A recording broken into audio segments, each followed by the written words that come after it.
qui est l'onction au travers du manteau.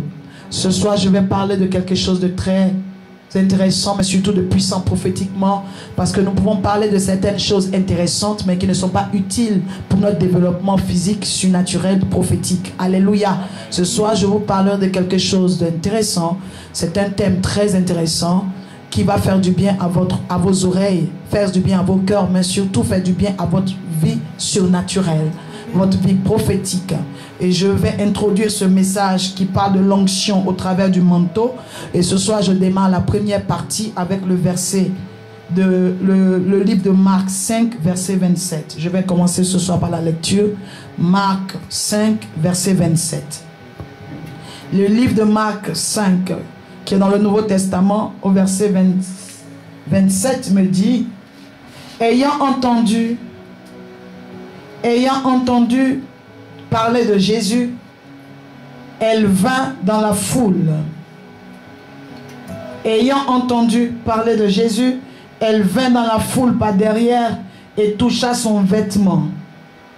Car elle disait: si je puis seulement toucher ses vêtements, je serai guérie.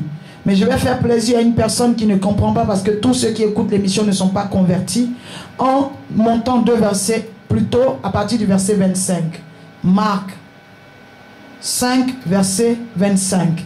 Or, il y avait une femme atteinte d'une perte de sang depuis 12 ans. Au verset 26, elle avait beaucoup souffert entre les mains de plusieurs médecins. Elle avait dépensé tout ce qu'elle possédait et elle n'avait éprouvé aucun soulagement, mais était allée plutôt en empirant. Au verset 27 maintenant, ayant entendu parler de Jésus, elle vint dans la foule par derrière et toucha son vêtement.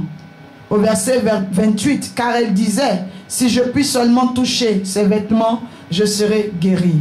La Bible dit au verset 29, au même instant, la perte de sang s'arrêta et elle sentit dans son corps, qu'elle était guérie de son mal. Alléluia. Alors, elle était guérie de son mal. Au verset 30, Jésus connut aussitôt en lui-même qu'une force était sortie de lui, et se retournant au milieu de la foule, il dit: qui a touché mes vêtements? Ses disciples lui disent: tu vois la foule qui te presse et tu dis: qui m'a touché? Et il regardait autour de lui pour voir celle qui avait fait cela. Celle qui avait fait cela. La femme effrayée et tremblante, sachant ce qui s'était passé en elle, vint, se jeta à ses pieds et lui dit toute la vérité. Mais Jésus lui dit: ma fille, ta foi t'a sauvée, va en paix et sois guérie de ton mal. Alléluia. Amen.